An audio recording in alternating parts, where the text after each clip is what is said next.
नमस्कार दोस्तों, आज हम बात करेंगे गुरुवार की व्रत की कथा के बारे में। आइए जानते हैं।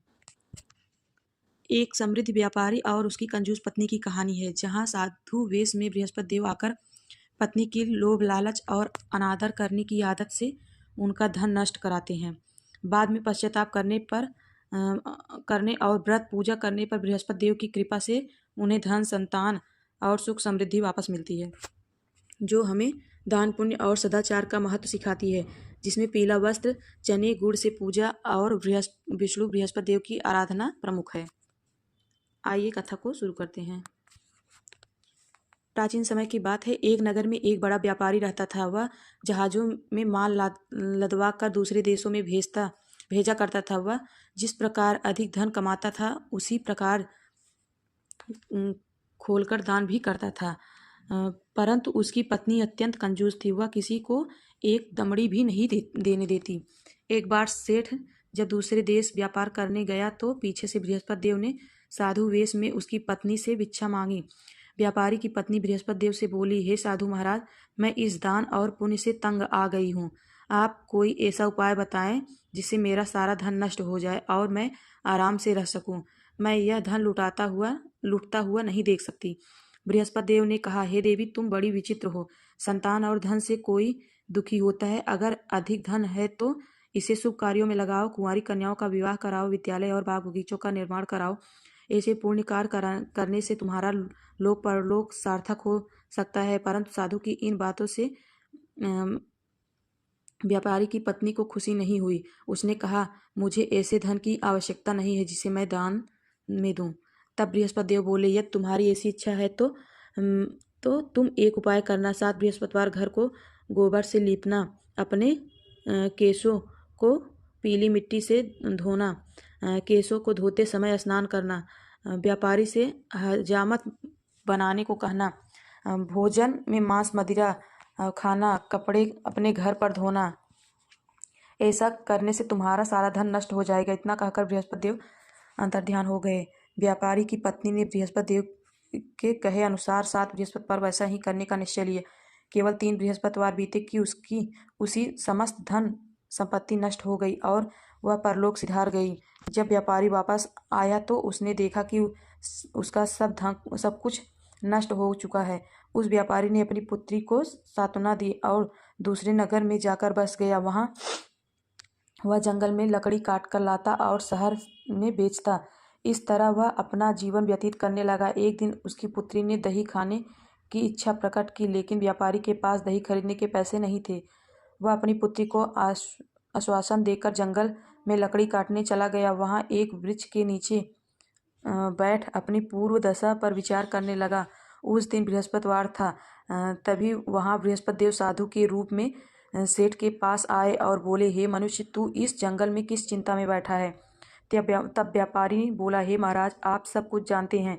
इतना कहकर व्यापारी अपनी कहानी सुनाकर रो पड़ा। बृहस्पति देव बोले, देखो बेटा, तुम्हारी पत्नी ने बृहस्पति देव का अपमान किया था, इसी कारण तुम्हारा यह हाल हुआ है। लेकिन अब तुम किसी प्रकार की चिंता मत करो। तुम गुरुवार के दिन बृहस्पति देव का पाठ करो।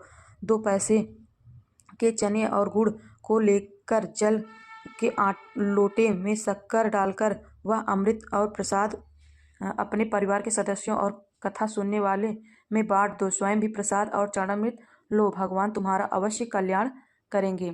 साधु की बात सुनकर व्यापारी बोला, महाराज, मुझे तो इतना भी नहीं बचता कि मैं अपनी पुत्री को दही लाकर दे सकूं। इस पर साधु जी बोले, तुम लकड़ियों शहर में बेचने जाना। तुम्हें लकड़ियों के दाम पहले से चौगुने मिलेंगे, जिससे तुम्हारे सारे कार्य सिद्ध हो जाएंगे। उसने लकड़ियां काटी और शहर में बेचने के लिए चल पड़ा। उसकी लकड़ियां अच्छे दाम में बिक गई, जिससे उसने अपनी पुत्री के लिए दही लिया और गुरुवार की कथा हेतु चना गुड़ लेकर कथा की और प्रसाद बांटकर स्वयं भी खाया। उसी दिन से उसकी सभी कठिनाइयां दूर होने लगी। परंतु अगले बृहस्पतिवार को वह कथा करना भूल गया। अगले दिन वहां के राजा ने एक बड़े यज्ञ का आयोजन कर पूरे नगर के लोगों के लिए भोज का आयोजन किया। राजा की आज्ञा अनुसार पूरा नगर राजा के महल में भोज करने गया, लेकिन व्यापारी व उसकी पुत्री तनिक विलंब से पहुंचे। अतः उन दोनों को राजा ने महल में ले जाकर भोजन कराया। जब वे दोनों लौटकर आए तब रानी ने देखा कि उसका खूंटी पर टंगा हार गायब है। रानी को व्यापारी और उसकी पुत्री पर संदेह हुआ कि उसका हार उन दोनों ने ही चुराया है। राजा की आज्ञा से उन दोनों को कारावास की कोठरी में कैद कर दिया गया। कैद में पकड़कर दोनों अत्यंत दुखी हुए। वहां उन्होंने बृहस्पति देवता का स्मरण किया। बृहस्पति देव ने प्रकट होकर व्यापारी को उसकी भूल का आभास कराया और उन्हें सलाह दी कि गुरुवार के दिन कैद खाने के दरवाजे पर तुम्हें 2 पैसे मिलेंगे। उनसे तुम चने और मुनक्का मंगवाकर विधिपूर्वक बृहस्पति देवता का पूजन करना। तुम्हारे सब दुख दूर हो जाएंगे। बृहस्पतिवार को कैद खाने के द्वार पर उन्हें 2 पैसे मिले। बाहर सड़क पर एक स्त्री जा रही थी। व्यापारी ने उसे बुलाकर गुड़ और चना लाने को कहा। इस पर वह स्त्री बोली, मैं अपनी बहू के लिए गहने लेने जा रही हूँ, मेरे पास समय नहीं है। इतना कहकर वह चली गई। थोड़ी देर बाद वहाँ एक और स्त्री निकली। व्यापारी ने उसे बुलाकर कहा, हे बहन, मुझे बृहस्पतिवार की कथा करनी है, तुम मुझे 2 पैसे का गुड़ चना ला दो। बृहस्पति देव का नाम सुनकर वह स्त्री बोली, भाई, मैं तुम्हें अभी गुड़ चना लाकर देती हूँ। मेरा इकलौता पुत्र मर गया है, मैं उसके लिए कफन लेने जा रही थी, लेकिन मैं पहले तुम्हारा काम करूंगी, उसके बाद अपने पुत्र के लिए कफन लाऊंगी। वह स्त्री बाजार से व्यापारी के लिए गुड़ चना ले आई और स्वयं भी बृहस्पति देव की कथा सुनी। कथा के समाप्त होने पर वह स्त्री कफन लेकर अपने घर गई। घर पर लोग उसके पुत्र की लाश को राम नाम सत्य है कहते हुए शमशान ले जाने की तैयारी कर रहे थे। स्त्री बोली, मुझे अपने लड़के का मुख देख लेने दो। अपने पुत्र का मुख देखकर उस स्त्री ने उसके मुख में प्रसाद और चरणामृत डाला। प्रसाद और चरणामृत के प्रभाव से वह पुनः जीवित हो गया।